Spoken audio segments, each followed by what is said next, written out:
Hello, welcome back, guys. We're gonna be taking a look at UIPath, which is crashing again today, a stock that has been destroyed. It's down 77% and it had its earnings report. Things are looking dire for the company. We're gonna be taking a little bit of a look after. The last time I checked on that company, I think it's been a couple of times I've checked it in the past, it has always been a non-buy really. But the ARKK fund, remember, Cathie Wood is actually one of her core holdings here, and you will see if you take a look at the holdings here, UIPath over here is actually 4% of the portfolio, a little bit more, of the ARKK ETF, which is frankly quite a lot based on what the company has been doing.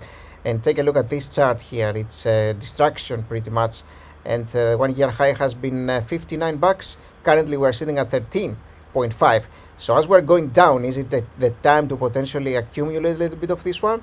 Now, before we take a look at the financials of the company, we of course need to be taking a look at what happened here. And so you will see why UiPath stock was falling today. Weak guidance put shares of the robotic automation specialist lower. Stock plunges on outlook and things of that sort. Let's take a little bit of a closer look at what happened during the earnings report first, and then we're going to examine the financials themselves.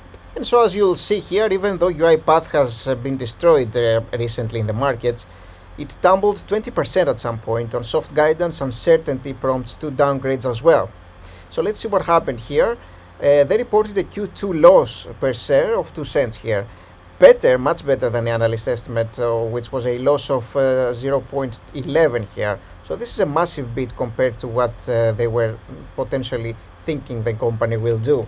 So the revenue for the quarter came in at 242 million versus the estimate of 230. So that was also better than expected here. The big problem is that the shares were hit by Q3 guidance, with Path seeing revenue in the range of 243 million to 245 million, while the analysts were looking at a figure near 270 million here, which as you can understand is a significant difference here. And one of the core reasons that can actually really destroy these companies' stock prices is if they are losing revenue.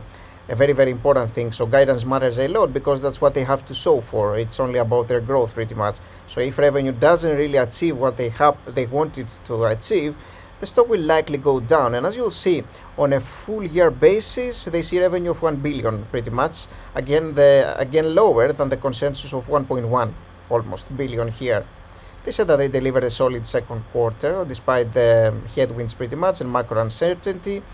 However, solid results were not enough for a Mizuho analyst to justify the buy rating, as he downgraded shares to neutral with a $14 per share price target down from 40. So that's a massive difference, as you can understand. And similarly, Morgan Stanley analyst cut the rating to equal weight from overweight with a price target again of 15, down again from 32 bucks over here. Disappointing, as you can understand. But the thing is, as this is going down, maybe this is the time to invest in the company. We're going to be taking a little bit of a look at the metrics page. Of course, we're going to be using our stock evaluation tool here in our tool.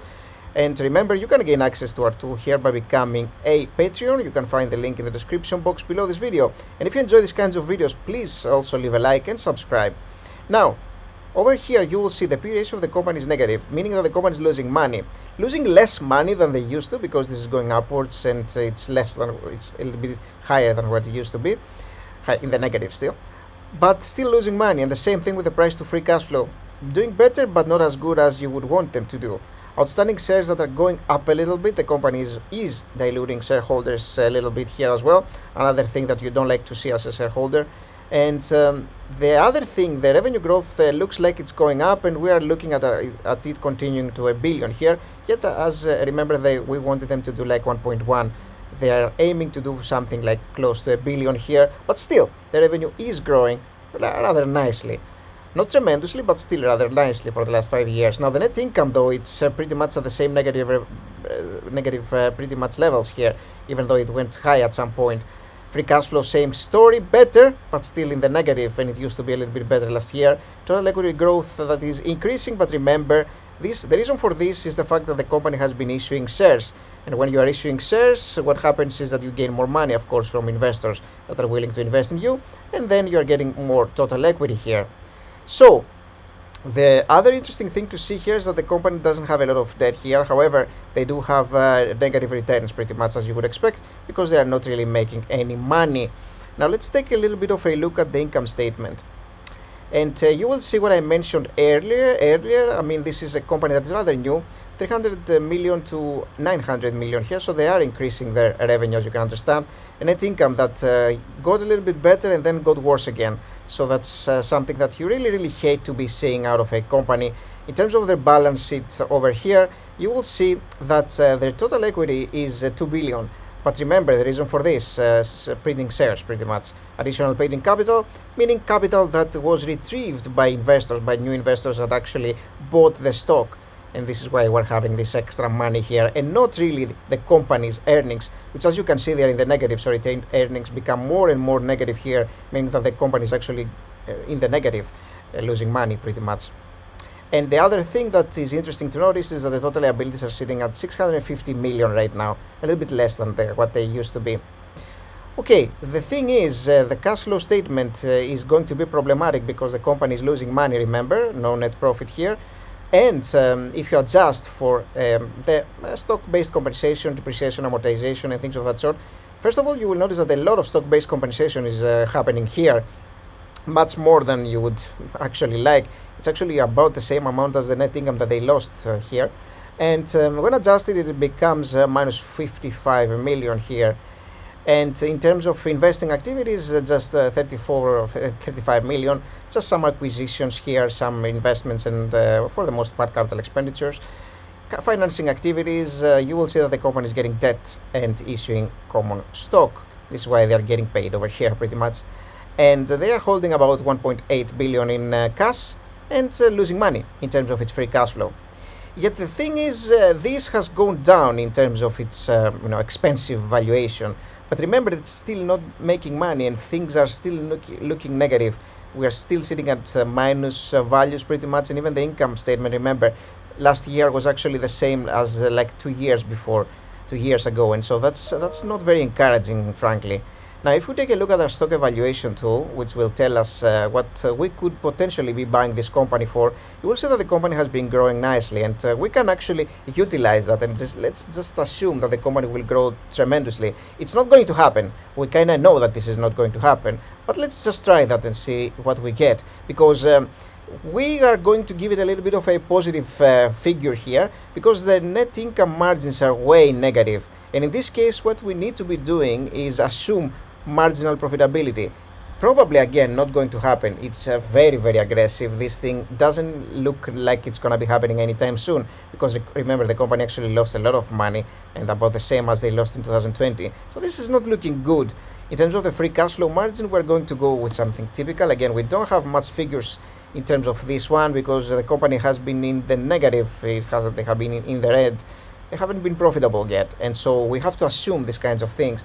We're going to go 13% for our annual return. And remember, this marginal profitability here is nowhere near happening. It's again an exercise, sort of like seeing what we could potentially be paying for this company if it gets to positive profitability here, if it gets to profitability and doesn't lose money anymore. So let's see what we're getting out of these ones when we hit calculate. And when we do that, you will see that we are still, even with these fairly positive net income margins here, assuming that the company is profitable while it's clearly not, and even amidst all these downgrades where it's getting lower and lower, we are still sitting at 2.5 actually bucks, even for our high estimates, for a 40% revenue growth and a 5% net income margin, which is again nowhere near happening. So what would happen if we were looking at a company that had 20%, 25 or 30 in terms of net income margin? I'm curious. Let's take a look at this one. Even then, we're almost red everywhere apart from the high values, and this is a tale of fiction pretty much. This is not going to happen anytime soon, and so these kinds of projections are just fictional, completely fictional. And so, as you can see, this company is definitely not a buy right now. I don't know what they're going to be doing in the future, but right now they're extremely expensive for basically losing money, and so it doesn't make any sense for an investor, a long-term holder that is not like a speculative investor, to be holding this one. On the other hand, if you are ARKK fund, this is what you do. You buy speculative stuff for the most part, amid some better ones, I suppose, like Zoom. but overall you buy a lot of speculative investments here, and that's not really the way to be investing for the long term. It's very, very dangerous, and this is what happens when you are investing in these kinds of companies and overpay. They go down 80%, and it's going to be impossible to come back at the previous price level unless they do much, much better in the future. I just have trouble seeing how they will be reaching this valuation again, unless we get into another irrational exuberance phase, I suppose, in the markets, in which case everything will be going up again. But thanks for watching, guys. I hope you enjoyed this video, and again, remember to leave a like and subscribe. I'll see you in the next one. Bye bye.